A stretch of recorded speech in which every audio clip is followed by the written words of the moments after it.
반갑습니다. 생명의 빛 전달자 박용배 목사. 오늘 영상 메시지 20번째. 오늘은 2021년 2월 1일자의 영상 메시지입니다. 1월 13일부터 시작해서 이제 2월 1일 새로운 한 달이 시작됩니다. 2021년 한 해를 시작한 지 얼마 되지 않은 것 같고, 또 코로나 사태로 인해서 우리 성도님들과 아직까지 얼굴도 한번 뵙지 못하고 성도의 교제도 한번 제대로 나누지 못했는데 한 달의 세월이 금방 지나가 버렸습니다.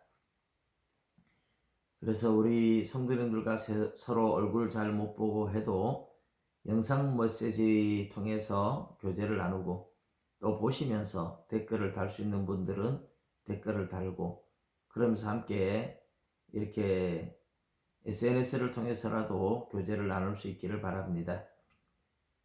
오늘은 창세기 17장 1절만 제가 읽어 드릴게요. 아브라함이 99세 때에 여호와께서 아브라함에게 나타나서 그에게 이르시되 나는 전능한 하나님이라. 너는 내 앞에서 행하여 완전하라. 아멘.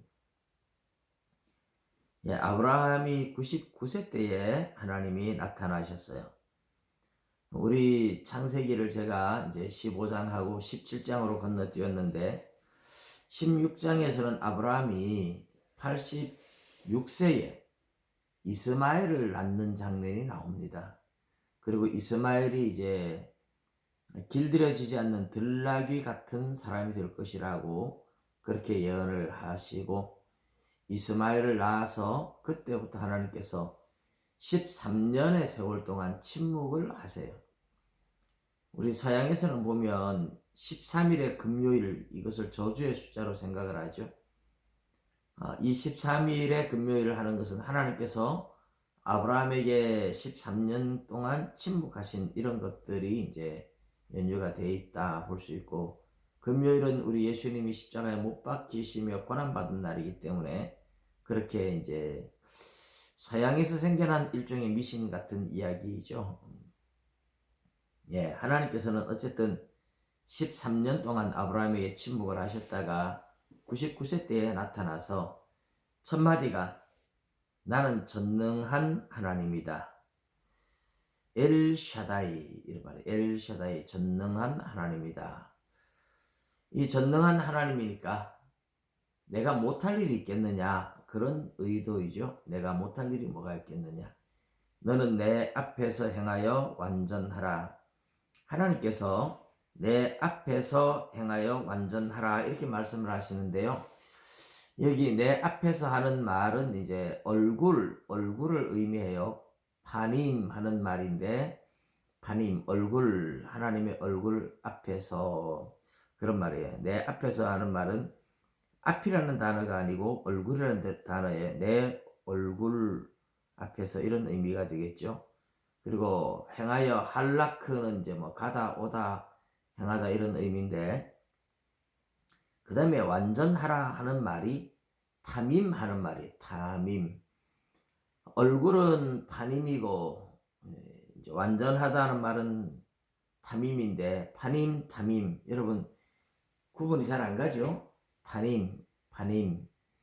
파님과 탐임은 이 비슷한 언어를 통해서 하나님께서, 이제 말이 굉장히 비슷하잖아요, 단어가. 이런 것을 우리 요즘 젊은 애들한테 이야기하면 아재 개그 이렇게 말을 해요. 아재 개그. 그런데 하나님께서 이런 아재 개그 같은 말씀들을 자주 해요. 왜 이렇게 하시느냐 하면 연상이 되어서 기억이 잘 되기 때문에 잘 기억하라는 의미죠. 내 앞에서 행하여 완전하라. 하나님께서 왜 갑자기 전능한 하나님이다, 내 얼굴 앞에서 완전하게 행동해라, 이런 말씀을 하실까요? 하나님이 약속한 약속대로 하나님이 주실 아들을 기다려야 되는데 기다리지 못하고 사라의 말을 듣고 이스마엘을 낳았었죠. 그래서 하나님께서 13년 동안 침묵을 하시는데 아브라함은 상당히 힘들었을 것 같아요. 하나님께서 전혀 나타나지 않으시고 임재하지 않으시고 어떻게 살았는지에 대한 언급이 전혀 없습니다. 그러고 나서 하나님께서 이렇게 13년 만에 나타나 가지고 내가 너와 나 사이에 나와 너 사이에 언약을 나와 너 사이에 두어서 크게 번성하게 하겠다. 그러면서 할례 언약을 받으라고 해요. 이름도 바꿉니다. 내가 너에게 언약을 주었지만 너는 언약에 성실하지 못했다는 뜻이에요. 나를 제대로 믿지 못했다는 뜻이에요. 그래서 할례를 받아서 뭐 오늘날은 포경수술 이렇게 표현하긴 하겠지만은 하나님께서 할례를 받아서 모든 남자들 보피를 베게 만들고 소변 볼 때마다 이제 할례 받은 사람이라는 것을 이제 스스로 알겠죠. 그래서 내 언약이 너의 살에 있어서 항상 기억하게 해야 되겠다. 그렇게 이제 말씀을 하시는 거예요. 하나님과의 언약을 자꾸 잊어버리지 말라는 거죠. 내 언약에 신실하라.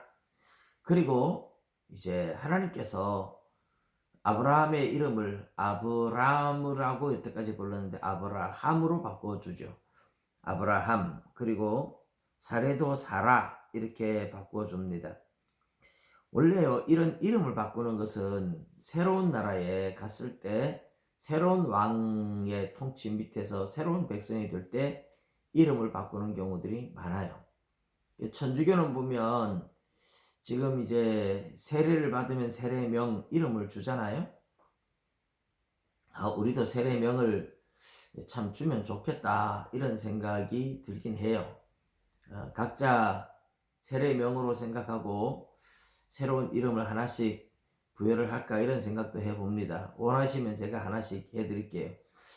세례명으로 부르는 것은 이제 뭐 공식적인 세상의 이름은 아니고 하나님의 백성들끼리 부를 수 있는 세례명. 요셉이 애굽에 갔을 때에 바로 왕이 요셉의 이름을 이제 총리가 될 때 사브낫 바네아 이름을 바꿔 주었죠.